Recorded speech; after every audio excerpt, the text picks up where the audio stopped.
Om Shanti. Good morning. साकार मुरली 15 जुलाई 2025। बाबा का मीठा मीठा पत्र हम मीठे मीठे बच्चों के मीठे मंथन के लिए। मंथन शुरू करने से पहले पवित्रता के सागर शिव बाबा की पवित्र किरणों के नीचे बैठ जाते हैं और अनुभव करते हैं कि मैं पवित्र स्वरूप आत्मा हूँ, पवित्रता के सागर की संतान हूँ। आज की साकार मुरली के जो मुख्य पॉइंट्स हैं, एक तो बाबा कहता है कि तुम्हें अभी 21 जन्मों की पढ़ाई पढ़नी है। कांटे से खुशबूदार फूल बनना है, दैवी गुण धारण करने और करने इसी समय, क्योंकि बाबा ने कहा ये पुरुषोत्तम संगम युग पर ही ये पढ़ाई संभव है, दूसरे किसी युग में हो नहीं सकती। क्यों नहीं हो सकती? क्योंकि भगवान दूसरे किसी युग में आता ही नहीं है, तो उसमें पढ़ाई कैसे हो सकती है। दूसरी आज विशेष बात बाबा ने कहा है कि बुद्धि के ताला खुलने की बात में कहा है बाबा ने। देखो, खाली बाबा की याद में नहीं बैठना। आज बाबा कह रहा है बाबा की याद के साथ साथ क्या करो, सुदर्शन चक्र भी घुमाओ। याद करेंगे तो सुख शांति मिलेगा, लेकिन सुदर्शन चक्र घुमाएंगे तो चक्रवर्ती राजा बनेंगे। इसको बाबा कई बार मुरलियों में कहता है। अच्छा, बुद्धि का ताला किन बच्चों को खुलेगा? उसके लिए बाबा ने कहा जिनका पढ़ाई पढ़ाने वाले के साथ योग है। जितना योग होगा उतना बुद्धि का ताला खुलता जाएगा, और उसके लिए पहला पाठ बहुत आवश्यक है पक्का करने के लिए। दूसरी जो एक बात आई है कि देखो, जितने भी धर्म वाले हैं उनको मालूम है हमारे धर्म का स्थापक किसने किया। क्रिश्चियन को पूछेंगे तो कहेंगे क्राइस्ट ने किया, बौद्धियों को पूछेंगे तो कहेंगे बौद्ध ने किया, सिख को पूछेंगे तो कहेंगे गुरु नानक ने किया। अरे हिंदू का कौन किया? वो तो किसी को जानते नहीं, क्योंकि हिंदू का किसी ने किए नहीं। हिंदू कोई धर्म ही नहीं, बाबा कितनी बार बोल चुका। तो ये बात अच्छी तरह से समझ करके फिर सबको समझानी। ब्राह्मण कुल और शूद्र कुल में बाबा ने रात दिन का फर्क समझाया हुआ है। आज बाबा ने सतयुग की एक बात कही कि जैसे मान लो इस समय जो हुनर सीखते हैं, है ना, वो हुनर लेकर के साथ में जाते हैं ड्रामा प्लान अनुसार।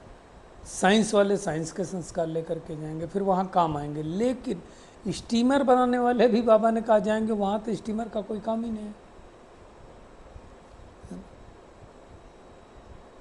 विमानों की बिजलियों की तो जरूरत होगी, लेकिन ये सारी बातें बाबा ने हमें समझाया है। और बाबा कहता है मेरे अंदर जो ज्ञान है वो मैं तुमको सुनाता हूँ, तुम दूसरों को सुनाते हो। कैसे परमात्मा इस सृष्टि की स्थापना कर रहा है ये हमको ही पता, दुनिया में और किसी को नहीं पता। दुनिया वाले क्या कहते हैं? अभी कलयुग के 40,000 वर्ष पड़े हैं। अब सोचो, अगर 40,000 वर्ष पड़े हों तो अगर देखो तो 40,000 साल में ऐसे तो 8 कल्प घूम गए, फिर 5,000 साल का ये ड्रामा है, तो कहीं कुछ फिट नहीं बैठता है। स्वास्तिका में भी 4 भाग देखे गए। वैसे भी देखा जाए तो दुनिया वाले कहते हैं जितना कलयुग है, कलयुग से डबल सतयुग, फिर उसका डबल, ऐसा करके कुछ कुछ बताते हैं। मेरे को बहुत ज़्यादा उसके बारे में आइडिया नहीं है ना। फिर उसका सब में वो बढ़ाते जाते हैं आयु का। भगवान कहता कहीं भी फिट बैठता नहीं है। कई लोग ये भी क्वेश्चन करते हैं कि जानवरों का परम धाम क्या है, जानवरों की आत्मा कहाँ जाएगी, सतयुग में जानवर कैसे होंगे। बाबा ने कहा उनको बोलो जानवरों की बात छोड़ो, पहले तुम आत्मा को तो रियलाइज करो कि मैं आत्मा कैसी हूँ। उसके बारे में बाबा ने अटेंशन खिंचवाया। कर्म अकर्म विकर्म की भी बात आई हुई है। और आज बहुत इम्पॉर्टेंट, बहुत ही जोर दे करके बाबा ने कहा सारे कल्प की कमाई का जो समय है ना, रिकॉर्ड भरने का जो समय है, वो परिवर्तन करने का जो युग अब चल रहा है। अगर हम वर्तमान समय को गंवाएंगे तो हमने बहुत कुछ गंवा दिया। तो उसके बारे में बाबा ने कहा, अटेंशन खिंचवाया है। और स्वयं को हम अगर संपन्न बना लें तो विशालकार में सहयोगी बन सकते हैं। तो ये आज की पूरी संपूर्ण मुरली है।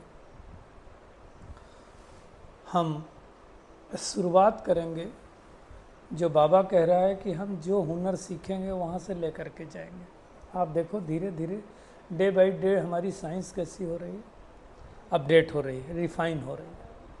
आज से अगर 30 साल पहले कोई पूछता कि क्या तुम घर बैठे किसी का वीडियो बाहर वाले को देख सकते हो, घर बैठे किसी से बात कर सकते हो, इवन फ़ोन भी देखा जाए तो 50 साल पहले कहाँ थे, कोई सोच नहीं सकता था। तो ग्रामोफोन ने पहली बार बनाया, टेलीग्राम का आविष्कार किया, फिर धीरे धीरे धीरे धीरे सुधार होता गया। तो कोई सोच नहीं सकता था कि एक दिन ऐसा आएगा कि हम यहाँ से बैठे बैठे अपने रिलेशन में बात कर सकते हैं, उसके वीडियो को देख सकते हैं, फ़ोटो को देख सकते हैं। तो साइंस इज़ ऑलवेज डेवलपिंग।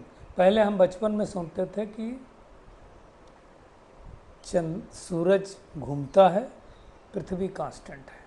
बाद में पता चला नहीं, पृथ्वी अपनी धुरी पे घूमती है। पहले सुना पृथ्वी क्या है, चपटी हुई है, बाद में सुना गोले की तरह। मतलब science is always to invent something new. तो धीरे धीरे इन्वेंट हो रही है। अब इन्वेंट होते होते होते होते आज यहाँ तक हम पहुँचे हैं कि हम बोल करके भी कोई ऑपरेशन कर सकते हैं। मुख से बोलेंगे और लैपटॉप या मोबाइल करता है। आजकल एआई में प्रोग्रामिंग कर देते हैं, तो जो प्रोग्रामिंग करते हैं वो अपने आप करता है। अभी तो ये आर्टिफिशियल इंटेलिजेंस जब से आया है तो इतना भी बोलते हैं कि वो आपके ऑफिस का भी कार्य कर देगा, न्यूज़ की एंकरिंग भी कर देगा, और बहुत सारी चीज़ें उन्होंने बतलाई हुई है कि वो सब करेगा। अब इम्पॉर्टेंट बात ये है कि धीरे धीरे साइंस क्या होती जा रही है, रिफाइंड होती जा रही है। इसका मतलब एक समय ऐसा आएगा जब संकल्पों से ही सब कुछ चलेगा। संकल्प करेंगे वो चलेगा। तो उसकी बाबा बात कर रहा है, मतलब संकल्प किया और वो चीज़ हो गई। तो सतयुग में तो संकल्पों से ही हेलीकॉप्टर चलना, संकल्पों से सब कुछ होना। आज बाबा ने कहा यहाँ पे हुनर लिया तो वहाँ ले करके जाएंगे, लेकिन उसमें बाबा ने क्या कहा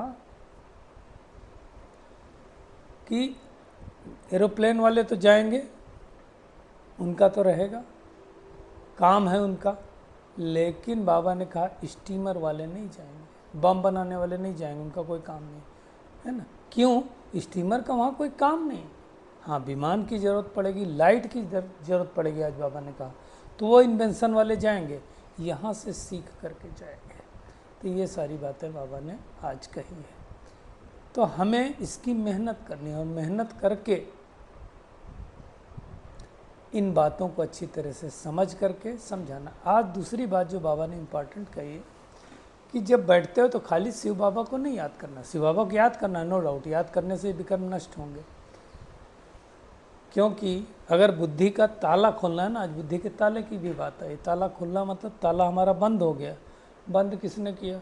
माया रावण ने बंद किया, है ना। तो बुद्धि का ताला खोलने के लिए हमें पतित पावन बाप को याद करना, तो बुद्धि का ताला खुलता जाएगा। उसके लिए अभ्यास करना, मैं आत्मा हूँ आत्मा हूँ आत्मा हूँ, तो हमारी बुद्धि का ताला खुलेगा। लेकिन बाबा कह रहा है साथ साथ क्या करना है, तुमको सुदर्शन चक्रधारी भी बनना, सुदर्शन चक्र को घुमाना है। और जितना जितना हम सुदर्शन चक्र को घुमाएंगे उतना उतना हम नर से नारायण, मनुष्य से देवता बनेंगे। मतलब बाबा कई बार मुरलियों में कहता है कि याद करेंगे तो विकर्म नष्ट होंगे, और सुदर्शन चक्र घुमाएंगे तो चक्रवर्ती राजा बनेंगे। तो वो मेहनत हमें करनी है, इसलिए 5 रूपों का अभ्यास करना है। बाबा ने आज ये भी देखो समझाया कि दुनिया में जो धर्म वाले जितने धर्म स्थापक आए है ना, और हर धर्म को अपने धर्म गुरु का नाम पता है। हिंदू ही एक ऐसा धर्म है जिसको पता ही नहीं है कि हमारे धर्म का स्थापक कौन है। किसी को भी पूछो हिंदू धर्म का स्थापक कौन है, कोई कुछ बोलेगा, कोई कुछ बोलेगा, कोई आर्य समाजी बोलेगा। एक्चुअली हिंदू धर्म कोई नहीं है। हमारा जो पूर्व धर्म था वो आदि सनातन देवी देवता धर्म था। उस आदि सनातन देवी देवता धर्म की स्थापना स्वयं परमात्मा ने की थी। अब वो लोप हो गया तो भगवान फिर से स्थापन करने के आया है। अब भगवान क्या कह रहा है, ये वाली बातें तुम ब्राह्मण कुलभूषण ही जान सकते हो, शूद्र लोग तो नहीं समझेंगे ना इस बात को। शूद्र मैं उसके हिसाब से नहीं बता रहा हूँ, कर्मों के हिसाब से। वैसे देखा जाए तो कलयुग में तो सब ऐसे ही है। बाबा कह रहा है अब तुम्हें खुशबूदार फूल बनना, और भगवान आया क्या है, खुशबूदार फूल बनाने आया है। तो खुशबूदार फूल मतलब जिनके अंदर रूहानियत की खुशबू है ना। फूल में क्या विशेषता होती है, खुशबू देता है, रंग रूप बनावट है ना, रूप जिसको बोलते हैं। तो रूप किसका अच्छा होता है, गुलाब का, रंग भी उसका अच्छा होता है और खुशबू भी उससे आती है। कई फूल होते हैं जिनका रंग होता है तो रूप नहीं होता, रूप होता है तो रंग नहीं होता, रंग रूप होगा तो खुशबू नहीं होगी। तो वैसा हमें खुशबूदार फूल बनना है। आज बाबा ने बाइस्कोप को भी याद किया है, ड्रामा को भी याद किया है, नहीं थे अब धीरे धीरे बन गए। अब फिर से वापस भगवान आकर के वो संस्कार डाल रहा है हमारे अंदर। आज ये भी बात आई है कि भगवान कहता है कि दुनिया में कोई शरीर छोड़ता है तो कहते हैं स्वर्गवासी होगा, लेकिन हम नरक में हैं ये नहीं समझते। तो ये सारी बातें भगवान आकर के हमें समझाता है। बाबा कहता है तुम्हारी बुद्धि में रहना चाहिए कि हम आत्मा में ही ज्ञान है और मैं आत्मा ही सुनती हूँ, मैं आत्मा ही परमात्मा के ज्ञान को धारण करती हूँ, इसलिए मुझे आत्माभिमानी होकर के सबको ज्ञान सुनाना। जो जितना उस परमात्मा को याद करेगा, अच्छे से पढ़ाई पढ़ेगा, वही तो उच्च पद पाएगा। ये तो मुख्य बात है। पहला पाठ अगर हमें रहे कि मैं आत्मा इन कर्मेंद्रियों द्वारा पाठ बजा रही हूँ तो सब कुछ हो जाएगा।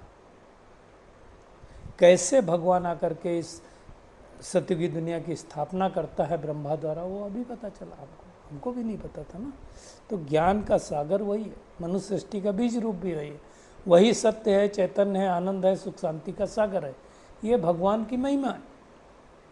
तो जो भगवान की महिमा है वो हमारा समान है, हम सुख स्वरूप हैं, शांति स्वरूप हैं, है ना। तो इन बातों को अच्छी तरह से समझना। बाबा ने कहा देखो दुनिया में किसी भी बच्चे को उसके माँ बाप की प्रॉपर्टी का पता होता है। सोचेगा मेरे बाप के पास कारखाना है, मील है, सब फैक्ट्रीज हैं, जो कुछ होगा सब पता चलेगा। इस बाप की प्रॉपर्टी का अगर हम बच्चे बने तो हमें पता होना चाहिए। ये प्रॉपर्टी पूरे कल्प में एक ही बार मिलती है। और प्रॉपर्टी भी क्या देता है भगवान, ऐसे तो स्वर्ग की बादशाही दे रहा है, स्वर्ग की बादशाही देने से पहले ज्ञान देता है, गुण देता है, शक्तियाँ देता है। तो वो ज्ञान गुण शक्तियों को हमको अपने अंदर धारण करना है ना, ये मेहनत करनी। ये जितना जितना हम मेहनत करेंगे उतना उतना हमारे अंदर ये ज्ञान आएगा। आज ये जो आई है ना कलयुग, अभी 40,000 वर्ष और चलेगा, 5,000 वर्ष का भगवान कहता कल। अब देखो आप अगर स्वास्तिका को भी देखो तो स्वास्तिका के 4 भाग हैं, हर भाग 1250 साल का है। अब ये वाली बात सबको हजम नहीं होती, तो कहते हैं 40 कलयुग तो 40,000 वर्ष और चलेगा। अब अगर 40,000 वर्ष और चले तो सृष्टि की हालत क्या होगी। अभी इतनी हालत ख़राब है तो क्या होगी। तो दुनिया में सब कुछ गड़बड़ कर दिया। भगवान आकर के सब बातें जो उल्टा हो गया उसको सुलटा करता है। अब हमें क्या करना है, अपनी अवस्था को सतो प्रधान बनाना। उसके लिए आँखों पर बहुत कंट्रोल करना है ना। जैसे सूरदास को दिखाते हैं ना, आँखें निकाल दी। बाबा कहता है ऐसी कोई बात नहीं होती, आँख क्यों कोई निकालेगा। ज्ञान रूपी जो तीसरा नेत्र मिला है उसको खुला रखना है और इन आँखों से जो अच्छा है वही देखना है ना। बाकी चीज़ों के चक्कर में नहीं पड़ना है, ये मेहनत करनी है। फिर कई लोगों जो पूछते हैं ना अभी जानवर की आत्मा कहाँ जाएगी, वहाँ जानवर सतयुग में सुख देने वाले होंगे, तो बाबा ने बता दिया। तो बाकी जो दुख देने वाले इस समय जानवर हों कहाँ जाएंगे। बाबा ने आज तक इसके बारे में कभी पत्ते खोले नहीं, तो उसमें चक्कर में क्यों पड़ना है। बाबा कहता तुम खाली अपने बारे में सोचो ना कि मैं आत्मा कैसे कैसे श्रेष्ठ कर्म करूं ताकि मैं आगे जाऊं। और इस समय ही भगवान कर्म अकर्म विकर्म की गति समझाता है। देखिए सतयुग और त्रेता युग जो कर्म हम करते हैं वो हमारे सारे कर्म क्या होते हैं, अकर्म होते हैं, मतलब उनका कोई फायदा नहीं और उनका कोई नुकसान नहीं। द्वापर कलयुग जो भी हम कर्म करते हैं वो विकर्म होते हैं, क्योंकि हम देह अभिमान के बस होकर के करते हैं। पुरुषोत्तम संगम युग पर भगवान जो कर्म करना सिखलाता है वो हमें श्रेष्ठ कर्म करना सिखलाता है। तो एक चीज़ तो हम में से मेजॉरिटी लोग ये मानते हैं कि जैसे हम कर्म करेंगे उसके हिसाब से फल मिलेगा। हम छोटे थे तो सुनते थे जैसा कर्म करोगे वैसा फल मिलेगा, ये है गीता का ज्ञान, वो ऐसा करके सुनाते थे लोग। अभी समझ में आया कैसे मिलता है। तो कर्म, अभी कर्म के बारे में भी नहीं पता था, अभी पता चला कि सोचना भी एक कर्म है, बोलना भी एक कर्म है।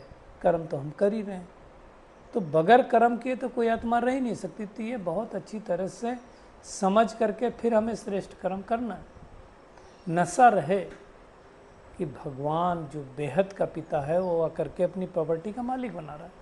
जैसे संडे में कहा ना, 2 खजाने होते हैं, एक खजाने भगवान के दिए हुए और दूसरा खजाना क्या है, स्वराज अधिकारी है, अपनी कर्मेंद्रियों के अधिकारी है। तो उसमें नंबरवार बनते हैं।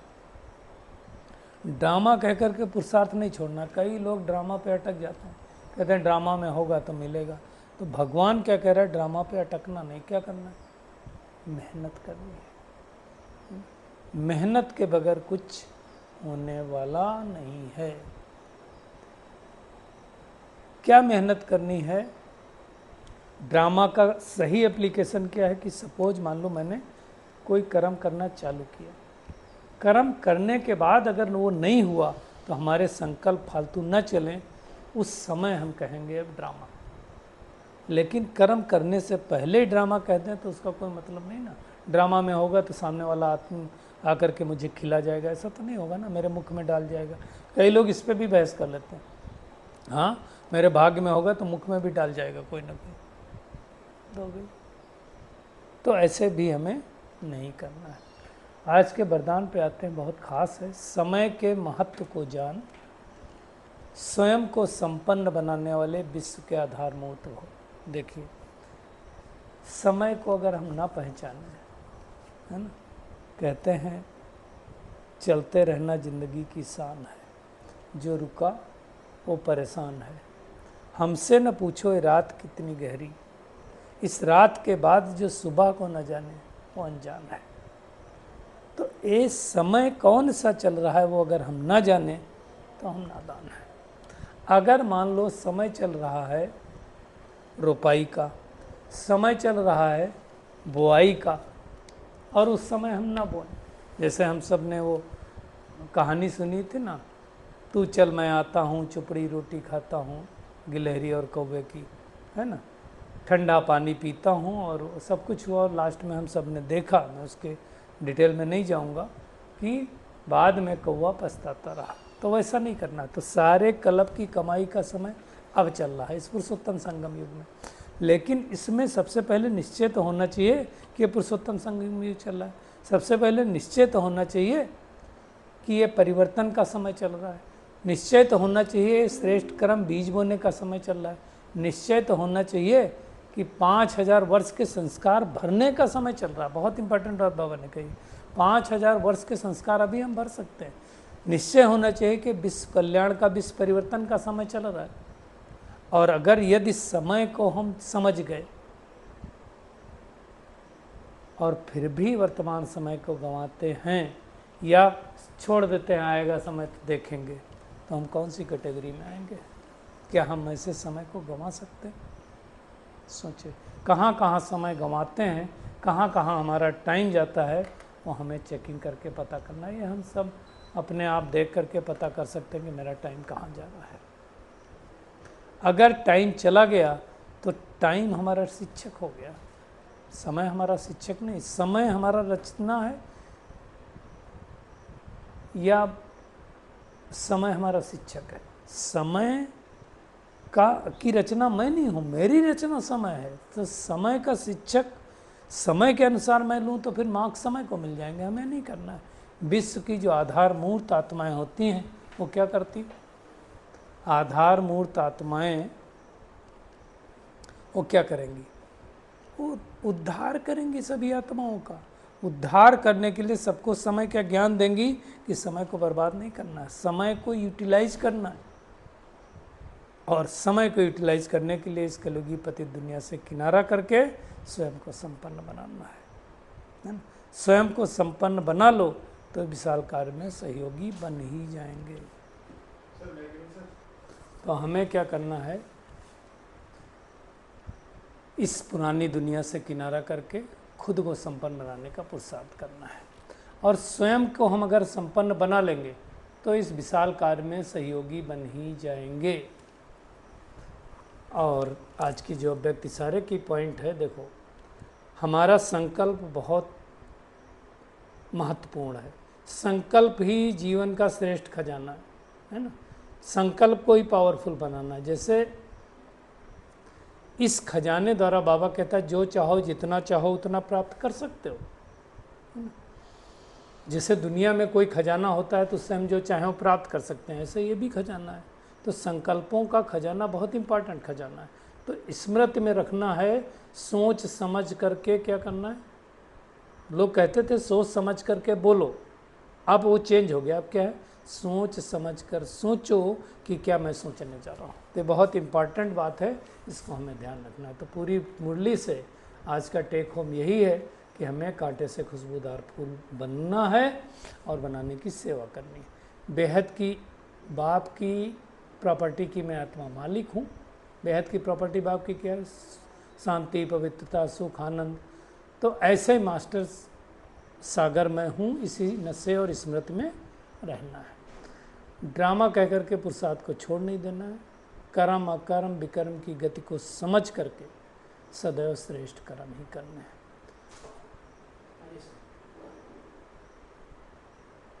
और समय के महत्व को जान करके स्वयं को संपन्न बनाना है। विश्व के आधार मूर्त उद्धार मूर्त बनना है। समय को गंवाना नहीं है, समय पर सब कुछ करना है, तभी हम विशाल कार्य में सहयोगी बन सकते हैं। अच्छा, शुक्रिया मीठे प्यारे बाप दादा, शुक्रिया आप सभी का इस मीठे मंथन के लिए। अच्छा, ओम शांति।